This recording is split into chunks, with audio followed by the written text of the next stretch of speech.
Welcome to the Living Library podcast, sponsored by the Hoff Family Arts Foundation, Inc. The Hoff Family Arts Foundation is a local nonprofit foundation located in Beverly City, New Jersey, which was created with the goal of introducing arts opportunities to local residents and its surrounding communities. The Living Library podcast is one of its programs and focuses on sharing the stories of past and present residents of the community. Every month, we bring in 1 to 2 people to share their stories, as well as any form of work that they have done in the area. We would like to mention, before we begin this segment, as well as segments moving forward in the series, that we do not censor our guests. So, if there is something that bothers you in this podcast, we do apologize. However, it is in the interest of historical accuracy that it remains unchanged. If you have any questions, comments, or concerns, please feel free to direct any of them to our email, Hoff, H-A-A-F, familyarts@gmail.com. Thank you so much, and please enjoy the podcast. All right, looks like we're going to get started. We're at time. So this is the 5th Living Library meeting, and the purpose of the Living Library, for those of you who may be new or maybe don't know exactly what it is we're doing here, we are taking a record of some key people in town who have history or have worked with the town for a very long time, because as much as we want to preserve the history that has been going on for several hundred years next door at the Riverfront Historical Society, there's also history happening right now in front of us, so we might as well have a record of that as well. With us today is Marianne O'Rourke, and the way that this is going to work, we're just going to kind of give the floor over to you. You're welcome to have people ask you questions, or if you just want to tell stories of your time in Beverly, it is completely up to you. So without further ado, you're going to have to help me out here. All right. I moved to Beverly when I was 7 years old, because that was 60 years ago. And we moved here. My grandmother had passed away. My grandfather was going to move in with us. We needed an extra room.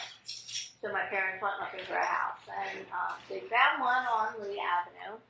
And we moved in. And we grew up here. I went to St. Joe's. My brothers went to St. Joe's. My daughter went to St. Joe's. After St. Joe's, I went to Holy Cross, and I stayed here forever. Like, I got married, moved out for maybe a few months or whatever, and then we moved back. Now, my father owned a business on Cooper Street. It was called Sonic, and he put sound systems in churches and schools and things like that. And he had been working at Fort Dix. So we got to know a lot of the soldiers that were going through Fort Dix to Vietnam and back. And a lot of times when the guys finished their tours, Dad would hire them. And so you woke up any morning in our house and there was a soldier in your kitchen for years. Like, they were just drinking coffee in the kitchen. So after that, I guess my dad got involved in council, city council, and he was in charge of the police department. Well, the soldiers changed to policemen, and the next thing you know, every morning you'd wake up and there would be a policeman in your kitchen drinking coffee. So you always had I was the only girl in the house. I had 2 brothers, and I always had to make sure that when that bedroom door opened, I was fully dressed, ready to roll, because you never knew who was out there. So then my mom, when I got ready to go to college, they decided, my mom went back to work, and she worked at City Hall as the court administrator. So we always, then it wasn't just breakfast. The policemen were there anytime, day or night, 3 o'clock in the morning, there would be a policeman in your house picking up a warrant for somebody or something. So my mom did that for, oh my goodness, I can't even remember, I guess 30 years. My dad passed away, and when my dad passed away, I was the only one that was renting a house. My brother owned a house, my other brother owned a house, and so it was decided that I would be the one to come back and help Mom out. So I did, and my mom was my best friend. until I got married to my husband. Now he's my best friend, but we lived together for about 30 years after my father passed away, and I raised all my children in Beverly. My daughter and I have 2 sons, and they all were raised in Beverly. So we are very much a Beverly kind of family. Everything that we did, we had a great time here. We were fishing in the river, and we would go hiking in Delanco off of West Avenue back in those woods. And we built a torture track down at the end of Cherry Street where we rode our bikes like crazy, and we did all the things that kids did then. And it was comfortable, and we were safe, and it was fun. We had a fun time. I married a guy from this end of town, but we were married for like 15 years, and then we got divorced. And now I'm married to the love of my life here, but Joe has a ton of memories too, and he would be a good person for this, Kelsey. Okay, yeah. Because, he knows that end of town. Okay. And I know that end of town. Okay. Okay, ladies, now I need to depend on you. Go ahead. Anybody got a question? Everybody's supposed to sit here and look at me. I didn't bring cookies or anything. I have a question. Go ahead. When you say that end of the town and this end of the town, what do you mean by that? Oh, don't you know the 3 divisions in Beverly? Actually, I'm not a Beverly resident. I've been here for 40 years, but I'm not. Okay, as little as Beverly is, it's split up. You got Delanco side, you got Churchville over here, and then you got Dunk's Ferry right in the middle. Oh. And it's always been what side of Beverly you live on. It's like kind of like what turnpike exit. This is what side of Beverly you live on. So I live in the Delanco area, but this is the older area. This is where I always wanted to live. When we got married, my apartment was over here, but Delanco area is where we live right now. So. I got a question for you. Sure. When we first met, it was in the early days of the foundation, and you brought, I believe, grandkids over for an art project, or you were helping us with something. I brought my great niece. That's right, yes. I brought my great niece. And these guys live in Flemington. Okay. It's a little bit high to go for a pumpkin kind of thing, but gotcha. Yeah. But something we kind of talked about during that meeting was that you did a lot of substitute work for kids at schools and things like that. So can you talk a little bit I about... will do that. Yeah. I went to school to be a teacher. And when I came out of school, I went to Trenton State, which is now College of New Jersey. But when I came out of school, I got a job at a Catholic school in Riverside. And I taught there for 4 years. In between those 4 years was when I got married and had 2 other kids. And they were not thrilled the fact that I had 2 maternity leaves in the course of 4 years. So I kind of felt bad that it had happened. It wasn't planned, it just kind of happened. So I left the Catholic school and I went to a different Catholic school. And I taught there for just 1 year, and that was a little stifling for me. It was a different kind of school and different attitude toward things. So I left there and got a job at St. Peter's in Riverside. And I taught at St. Peter's for 15 years. And I loved St. Peter's. I had a great time. My boys went to St. Peter's. Heather went to St. Joe's. The boys went to St. Peter's. But I had a very good tenure at St. Peter's. But then I got a job in Willingboro, and I loved Willingboro. I had a really rough first year. It was really a big adjustment for me. But once the adjustment was made, I loved those kids, and I had a great time. And I taught in Willingboro for 15 more years. So I'm up to 40. I left Willingboro, and one day I was in Walgreens, and a friend of mine came up to me and she said, "Mayor, what are you doing next year?" I said, "Oh, I just retired." And she said, "Oh, we need a teacher so bad. We need one so bad." At Pope John Paul in Willingboro, which is Corpus Christi. So I went there for a 1-year deal that turned out to be 2 years. So in the meantime, the second year was when COVID hit, and all the schools shut down, and we had to do the remote and the virtual learning and all that. Well, just like summertime, they call it the summer slide. Well, there was a COVID slide where these kids just lost skills. They, from being home and not getting everything done, they didn't progress the way they should have. So the state came in and said, "Hey, what are you doing next year?" And I wanted to just work part-time because at that point my mom was not doing well, and that was my reason for retiring to begin with. But they said, "Okay, you can work part-time, and what we want you to do is remediate COVID."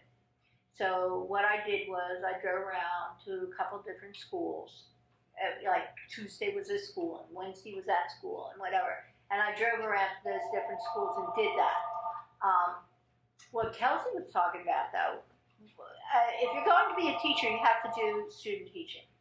And at the time I did my student teaching back in God knows when, 1982, I did my student teaching at Beverly Public. And the teacher there was Mrs. Friedman, and she was wonderful. She was wonderful. And I had the greatest time teaching there. So after all this nonsense that's gone on with schools and COVID and everything else, I said to my husband, "You know what, I'm not going to do this. Now that this remedial COVID stuff is over, I'm just going to sub. I am just going to sub."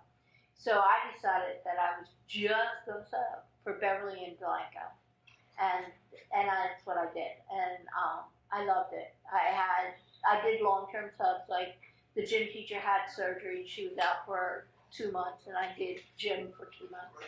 And I did it in Blanco too, gym for 2 months. But it was, it's nice to be in the community. The school is unbelievable.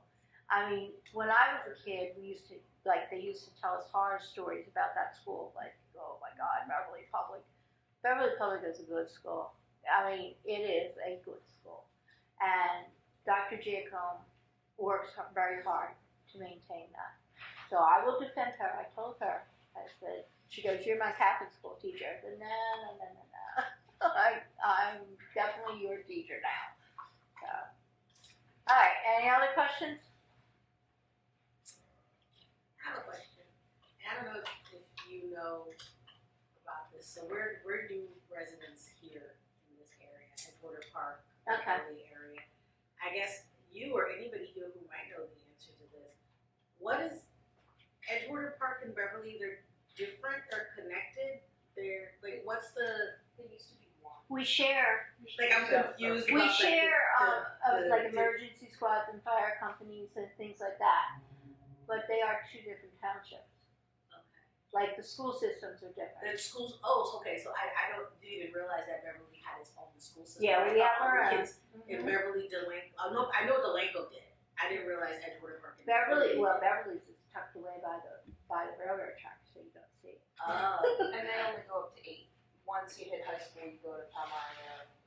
Beverly goes to Palmyra. Right. Edgewater Park goes to Burlington City. Yes. Right. CIT. So it is kind of important because if you think you're going to go to one school, Well, yeah. but this is the place you need to come. Well, it used to be South Beverly, right? And then there was a split. That's what it was called. I mean, I grew up in the project down here. Yeah. We had the projects. Okay. Yeah, I lived here since I was 2 years old. You look familiar. What do you mean? What do you mean?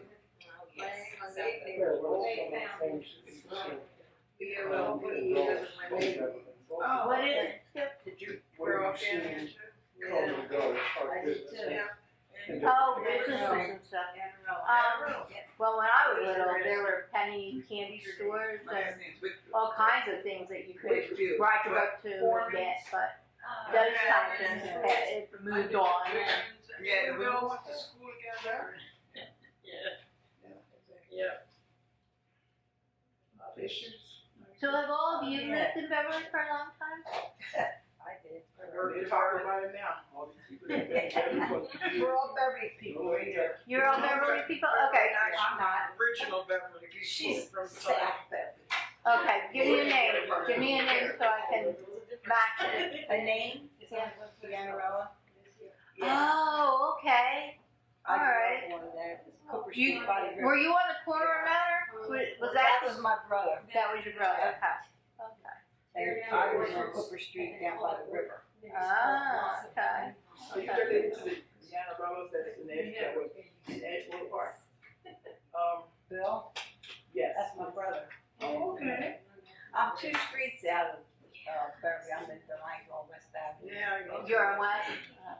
I didn't go far. I couldn't go far. Beverly was a great town. That's what- It was wonderful. Great Yes. Do you have a question? Yes, I ma'am. have a question. You mentioned that you taught in Willingboro. Yes, I I'm did. just curious what school, what years, because I actually grew up there. All right. I've been in Beverly 5 years. I started in Lelandburg at Hawthorne, and I taught there for about 4 years. And then they reopened Stewart, Yeah. and I went to Stewart, and that's where I retired from. How many years she was there? Oh, gosh, 10, 11. What school did you go to? Milburn. Millbrook. Oh, So yeah. you only did elementary then. Well, Millbrook closed. I know. Yeah. Yeah, I went all the way through to Willingboro High School. Ah, And my okay. father died, my mother sold the house, so I've been all over, and I wanted to come back, but I ended up in Beverly. Willingboro just, the taxes were too high, it didn't seem as nice as. Well, you're already right across the highway. It's like, Yeah, I'm so really right you there. might as well- the only difference is we don't have a pool, but we have a river. So. Can't swim in there. They don't have any pools They used anymore to. either. We used to country swim. Huh? There's country Swim school. every day. I didn't know that. There's She country did club spend her everywhere. full time. I have another question if you don't mind. Sure, Chelsea. Tell me about the rock painting. The what? The rock painting. You used to do it with kids a lot. I still have the You paper know what? that you gave me. Well, like I said to you, I taught in Catholic school a lot. There was no money. There was never any money in Catholic school. So you had to find things, projects and stuff to do that didn't cost a lot of money. And so we started rock painting. And if any of you have ever heard of Scribble Rocks, it's a book. And it talks about making rock paintings, encouraging rock paintings, like be kind, you're wonderful, that kind of stuff. And then you put them in people's yards to build their spirits. So we did this a lot at school because rocks are free. And, you know, any little kid walking to school, by the way, on the way to school today, find a rock, find a good rock. And they would find one. And all it would cost me is paint markers. And they would sit and, you know, you do your work and you can go paint a rock today. And they would do it. And they thought it was so cool that on their way home they could put it in their neighbor's yard and somebody would find it. Well, it got to, I had one of those little free libraries I put up in my yard. And my husband was a landscaper, so he had all these white goose egg rocks, perfect for that. So they were out there, and then we had some extras, and we painted them and put them out there. And the next thing you know, the kids were coming. And they came and they got a book, and they got a rock. And they would leave a book, and they would leave a rock. And it was just so cool that they got involved in that interchange happened. So I was really pleased with that. Now, over the summer, last summer I got sick, and I couldn't work this summer because Kelsey was on her own, but they made a rock garden for me, like it was dedicated to me, which was like so special. And it's at Farnham Street, and it's with the little lending library. So There's one on Lee. There's one on Farnham. I don't know. Is there any other ones up? There's one down on Magnolia Street by the community garden. Okay, there you go. And there are a couple more that are on the way. We just gotta finish them up. Okay, so what we're trying to do is make it easier for people. If they can't get to the library during library hours, or they can't walk that far, or they don't have transportation here, we put these little lending libraries up, and a lot of people. Now, I've been contacted by Edgewood Park because they want to do it. So, I've seen your library actually. did you? Yeah. When we came last year to see it. Oh, okay, okay. So, the library out in front of my house is for kids only. I mean, adults can go in there, but it's just kid books because I didn't want to put anything out there that a kid would take. And so I made it very clear when I was teaching at Beverly School, I have this library, but it's for kids, and you're welcome to come and get a book. And they do. And we've even had people in cars pull up, right? Like they'll drive up here and get a book from the library. So I'm pleased with that. That's one of the things I am very happy that we did. So the rocks are out. And if any of you feel like painting a rock, have at it. We got tons of those little white rocks.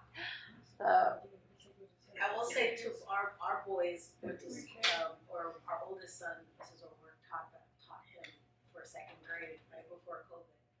And wait a minute. Who is it? Grayson Stokes. Daphne!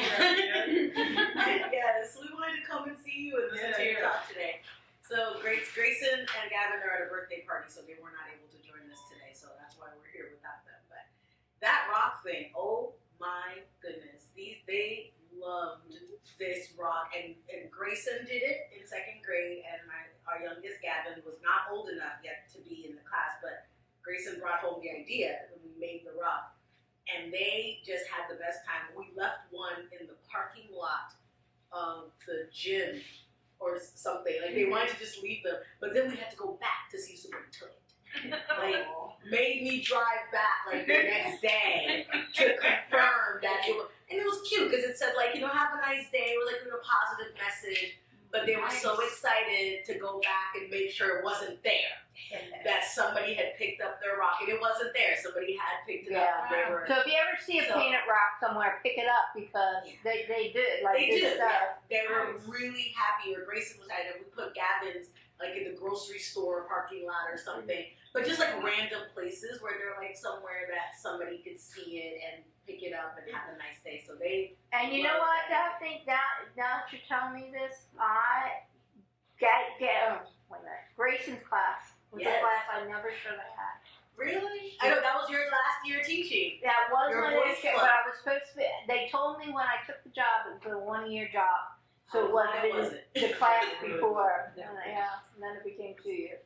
Well, Mrs. O'Rourke was our son's absolute favorite teacher. Well, he's my absolute at favorite. The Catholic school, and the whole class of the grand total of 9 students. Yeah, I had 9 boys. And 9 boys. 9 boys in that class. What a class to retire on, 9 boys. Yes, they called themselves the Boys Club, and I still remember during COVID, you teaching them online, and I'd be sitting there trying to get some work, and while you tried to wrangle 7-year-olds or 8-year-olds on Zoom or something, we were to try to teach them something, I would laugh so much. I was like, I don't think anybody's learning anything here, but here we are. Well, that's why the state hired me to do that slide. Yes.